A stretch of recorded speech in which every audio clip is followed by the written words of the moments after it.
Olá pessoal, esta pessoa sorridente aqui ao meu lado, ninguém mais, ninguém menos do que um contador de histórias, dramaturgo, diretor de teatro, performer, showman, o que mais, Alexandre? Oh meu Deus, um homem, um ator. Comunicar é preciso, comunicação excelente para uma carreira melhor ainda. Alexandre Camilo, tudo bem, Alexandre? Muito prazer estar aqui, Márcio. Seja bem-vindo. Obrigado muito por você estar aqui conosco. Eu quero saber o seguinte, nós conversamos aqui no Comunicar é Preciso, comunicação é excelente para uma carreira melhor ainda, sobre os diversos aspectos da comunicação. E quando eu fiquei sabendo que você vinha para cá, eu fiquei muito feliz. Porque eu sei que nós vamos conversar sobre um dos aspectos que eu acho mais bacana, mais legal e que mais funciona no mercado corporativo e que as pessoas ainda não entenderam isso, cara. Que é histórias. Eu conheço o Alexandre já tem um pouquinho de tempo, mais do que umas 2 semanas. Pouco mais, 2 semanas ou 20 anos, né? Alguma coisa assim. Mais ou menos aí. Foi ontem, Faz 20 anos, mas foi ontem. E eu sempre vi em você um contador de histórias.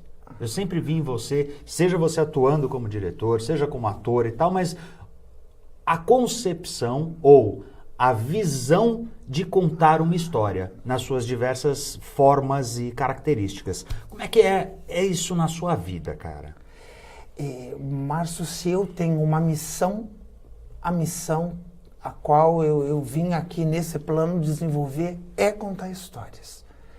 Seja dramatizando, seja com um espetáculo, seja numa palestra, seja com criança, seja com um adulto, seja num asilo, a minha missão é contar histórias. É o que eu mais gosto de fazer e é onde eu enxergo maiores possibilidades, porque é tão rico, é tão óbvio que às vezes eu fico nervoso quando as pessoas dizem, mas vai entrar uma história aí mesmo? Como vai? Então, Alexandre, eu acho que assim, a função da história para crianças, para jovens, ela às vezes fica, acho que bem clara, tá bem na superfície, qualquer pessoa consegue entender. No mundo adulto, cabe contação de história ou aí já é outra história? Não, cabe, Márcio, cabe e é essencial. Por quê? Porque quando você começa a ouvir uma história, você não está mais aqui. Você está em outro lugar. E ali você começa a se conectar com o seu lado criança. Eu sempre digo, não existe uma criança com crise de criatividade. Não existe uma criança que está brincando está brincando aqui com o avião e de repente para e fala, ai, deu branco, não sei para onde vai. Não tem. Eu não sei o que acontece depois. Eu não sei para onde vai. Não tem uma criança com um jogo de bonecas que fala assim, ai, eu não sei, agora... A criança tudo inventa, né? Aquele cabo de vassoura vira um cavalo, que depois vira uma espada, aquele pedaço de pano é um lago, que depois é uma capa. Que vira um contínuo. Tudo. É uma disfunção que vai dando e vai... É uma criatividade sem fim. Todos nós fomos crianças, todos nós fomos criativos. E aí a gente entra na adolescência, cresce, fica adulto, vai trabalhar numa empresa e fica esperando alguém mandar fazer. Não, parece que não tem. Quando você começa a ouvir uma história, o problema, às vezes, daquele personagem daquela história é igual ao seu. Então você começa com um espelhamento, uma identificação. Uma vez eu estava reclamando, eu estava indo para o Sesc Pinheiros. Sim. E aí eu falei assim, mas por que foram fazer um Sesc nessa marginal? Porque eu me perdi, que não sei o quê. E fui reclamando. E fui cheguei lá, estacionamento lotado. Não acredito, fazem um estacionamento e não cabe todo mundo. Vou ter que colocar na rua, já estou atrasado. E era para ver uma apresentação da Gislândia. E acabei deixando o carro na rua, chegando lá, atrasado, eu falei, agora... Eu entrei e falei, eu vou contar a história de um homem que reclamava muito. Chamava-se O Homem Sem Sorte. Eu falei, gente, quem contou para ela? A história é para mim. É uma história longa, africana. Márcio, eu só ouvi aquela história aquela vez, eu nunca precisei ler. A história ficou comigo. Eu conto essa história até hoje, da minha forma, da minha maneira. Lógico. Mas por quê? Porque aquelas palavras foram importantes para mim naquele momento. Então, muitas vezes, dentro de uma organização, você está contando um drama, você está narrando uma história e aquilo está acontecendo lá dentro naquele momento. Então, há um espelhamento. Aquela história fica conversando com aquelas pessoas durante tempo. Às vezes, num nível que nem superficialmente a pessoa imagina, mas está lá, está lá. E isso ajuda a você encontrar o seu caminho, que às vezes não é dentro dessa empresa.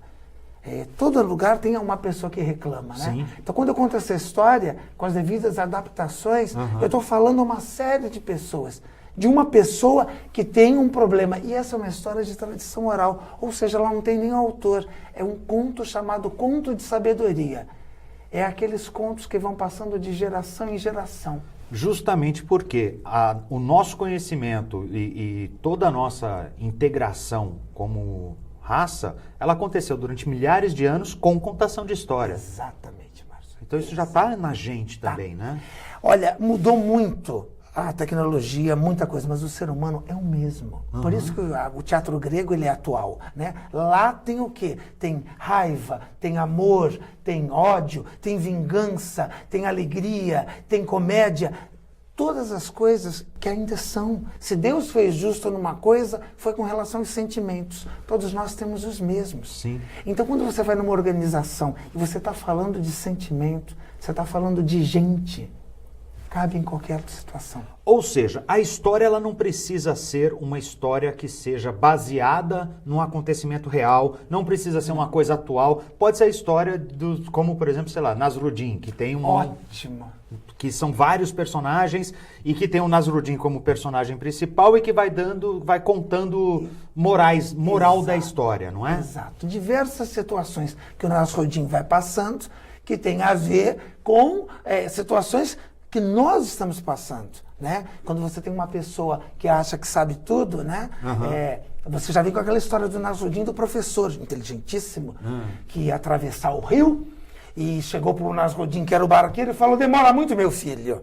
E ele falou: demora, porque não dá nem para ver a margem do outro lado. Mas eu tenho pressa, eu sou uma pessoa importante. Eu vou dar aula, eu vou fazer uma palestra. Ele falou: eu vou o mais rápido possível. Entrou, o professor olhou aquilo, viu que ia demorar, viu o Nasruddin remando e foi puxar assunto. Meu filho, qual foi o livro mais importante que você já leu até hoje? E o Nasruddin, sem graça, disse assim: é que eu não sei ler. Ah, não sabe ler? Uma pessoa que não sabe ler perdeu metade da vida, porque a leitura é importante, porque ler é importante. O Nasruddin não falava mais nada, sem graça. Lá pelo meio da travessia, o rio começou a fazer assim, e começou a fazer assim, o professor foi ficando com o olho arregalado, de repente o tempo começou a virar, e eram nuvens, e começou a chover, e aquela marola, e o professor com o olho desse tamanho, o Nasruddin disse: professor, o senhor sabe remar? Sabe nadar? Não, bom, nesse caso a sua vida toda foi perdida, porque o barco vai virar. E o barco virou. Ou seja, toda hora é hora de aprender. A gente não está numa posição de julgar que o nosso conhecimento é maior ou melhor do que o outro. Sim. Guardadas as devidas proporções e as devidas adaptações, que aí o conto se permite adaptar. Sim. Você conta isso dentro de uma equipe de liderança? A analogia é imediata. Na hora. Quem ali acha que sabe tudo? Sempre tem um sabe-tudo nas equipes, né? Um ou mais, né? E que não está disposto a ouvir os barqueiros que estão ali. Que tem uma expertise, que tem uma vivência diferente.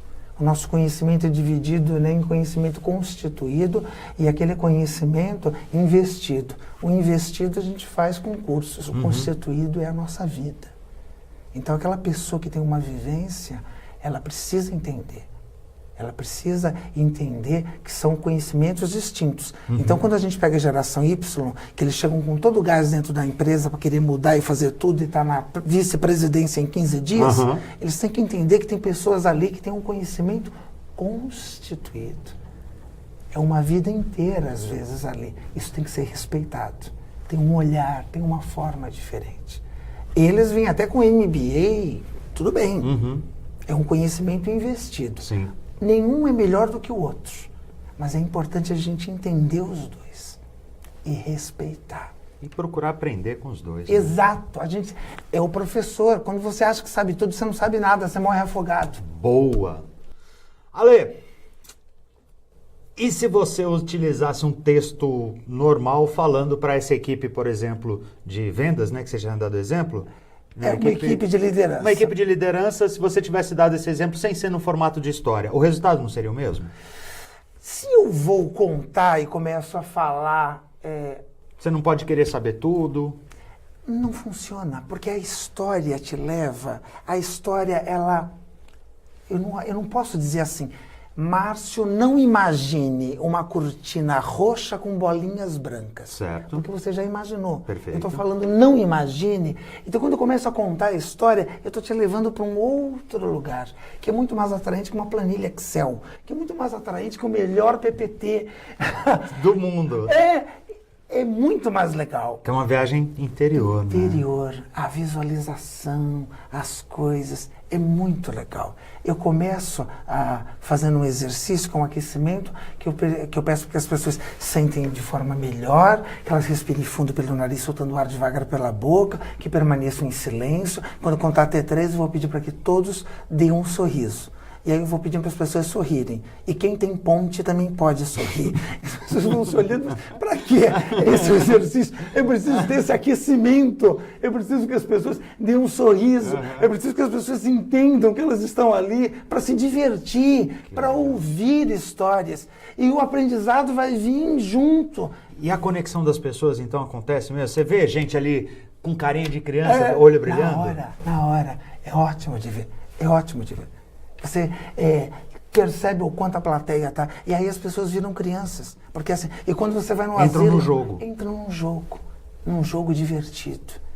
Né? Num jogo onde as coisas acontecem. E qualquer coisa pode acontecer. Maravilha, né? E às vezes essas coisas estão acontecendo com a gente. Então é muito legal. Tem uma história que era um homem que queria ser muito, muito inteligente. Ele estudava, fazia de tudo. Mas não era suficiente. Então um dia aconteceu com ele o que acontece nas histórias. Ele encontrou o gênio da lâmpada. Eu posso fazer 3 pedidos? Aí eu já sei que eu quero ser muito, muito inteligente. Mas o homem sai pelo mundo e as coisas que antes ele não entendia, ele começa a compreender. Ele vai ficando encantado, ele vai andando. 20 minutos depois ele volta pro gênio e diz assim, olha, melhorou bastante.